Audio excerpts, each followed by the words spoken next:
കുറേ നാളായില്ല ഒരു വാട്ടീറ്റിനയുടെ കണ്ടിട്ട്. അപ്പോൾ എന്തായാലും ഇന്നത്തെ വീഡിയോ അതാണ്. രാവിലെ തന്നെ ചൂടുവെള്ളത്തിൽ ചിയാ സീഡ് ഇട്ടിട്ട് അതാണ് കേട്ടോ ഞാൻ കുടിച്ചത്. ഇത് കുടിച്ച് അരമണിക്കൂർ കഴിഞ്ഞിട്ടാണ് രാവിലത്തെ ഫുഡ് കഴിച്ചത്. രാവിലെ പത്തിരിയും പിന്നെ നല്ല തേങ്ങ അരച്ച് വെച്ച ചിക്കൻ കറിയും കട്ടൻ ചായ ഉണ്ടായിരുന്നു. ചായ അങ്ങനെ ഞാൻ കുടിക്കാറൊന്നും ഇല്ല കേട്ടോ, വല്ലപ്പോഴും ഉള്ളൂ. ഇതുപോലെ പത്തിരി ഉണ്ടെങ്കിൽ കുടിക്കും, പിന്നെ ഇഡ്ഡലി സാമ്പാറാണെങ്കിൽ കുടിക്കും. അങ്ങനെ എനിക്കൊരു തോന്നലാണ്. ഈ പത്തിരിയും തേങ്ങ അരച്ച ചിക്കൻ കറിയും കൂടെ നല്ല കോമ്പിനേഷനാണ് കേട്ടോ. അങ്ങനെ ഉച്ചയായപ്പോഴത്തേക്കും ദേ ചോറ് കഴിക്കുവാണ്. ഒരു 2 മണിക്കായിട്ടാ. ചോറും മോരുകറിയും ഉണ്ട്, പിന്നെ ചിക്കൻ കറിയും ഉണ്ട്, പയറുമെഴുക്ക് വരട്ടിയതും. രാവിലെ ചിക്കൻ കറി വെച്ചപ്പോഴേ തേങ്ങ അരച്ച് അതിൽ ചേർക്കുന്നതിന് മുമ്പ് ഞാൻ കുറച്ചെടുത്ത് മാറ്റി വെച്ചാണ് കേട്ടോ ഉച്ചക്ക് ചോറിൻ്റെ കൂടെ കഴിക്കാൻ വേണ്ടിയിട്ട്.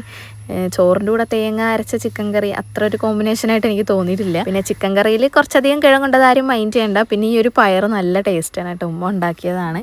അത് കഴിഞ്ഞ് വൈകുന്നേരം ആയപ്പോഴത്തേക്കും സ്വാഭാവികം എനിക്ക് വിശക്കാൻ തുടങ്ങി. അപ്പോൾ ഞാൻ പാലും ബൂസ്റ്റും പിന്നെ ഡയറി മിൽക്കും കിക്കാറ്റും എന്തൊക്കെയോ കണ്ട എല്ലാം കൂടി ഇട്ടിട്ട് ഒരു ജ്യൂസ് അടിച്ചിട്ട് കുറച്ച് ചിയാ സീഡും ഇട്ട് കുടിച്ച്. പിന്നെ ഇതേ രാത്രി ചപ്പാത്തി ആയിരുന്നു കേട്ടോ കഴിച്ചത്. ഇവിടെ പൊതുവേ രാത്രിയിൽ ചപ്പാത്തിയാണ് ഉണ്ടാവാറ്, കാരണം ഉമ്മാക്ക് ശനിയാഴ്ചയും ചപ്പാത്തി തന്നെ വേണം കേട്ടോ. ഞാൻ ചോറായിരുന്നു കഴിച്ചുകൊണ്ടിരുന്നത്, ഇപ്പം ഞാൻ ചോറ് ഒഴിവാക്കിയിട്ട് ചപ്പാത്തിയായി. ഒരു ചോറഡിക്റ്റ് എന്ന നിലയ്ക്ക് ഉച്ചക്കും കൂടെ കഴിക്കാതിരിക്കുന്നത് എന്നെക്കൊണ്ട് പോസിബിളായിട്ട് നടക്കുന്ന കാര്യമല്ല. അതുകൊണ്ട് ഉച്ചയ്ക്ക് മാത്രം ചോറ് കഴിച്ചിട്ട് വൈകുന്നേരം ചപ്പാത്തി കഴിക്കും. ഇനിയിപ്പോൾ ഇത് കണ്ടിട്ട് ഡയറ്റ് തുടങ്ങിയാന്ന് ചോദിക്കുന്നവരോട് ഡയറ്റ് തുടങ്ങിയിട്ടൊന്നുമില്ല, ഫുഡിൽ ചെറിയ രീതിയിൽ കൺട്രോൾ വരുത്തി, അത്രേ ഉള്ളൂ. പിന്നെ ചിയാ സീഡ് വെയിറ്റ് ലോസിനും നല്ലതാണ്, ഹെൽത്തിനും നല്ലതാണെന്നൊക്കെ കുറച്ച് വീഡിയോസിലൊക്കെ ഞാൻ കണ്ടിട്ടുണ്ടായിരുന്നു. കുറച്ച് നാൾ മുമ്പ് ഞാനത് കണ്ടിന്യൂസ് ആയിട്ട് കുടിക്കുമായിരുന്നു കേട്ടോ, ഇടയ്ക്ക് വെച്ച് നിർത്തിയതാണ്.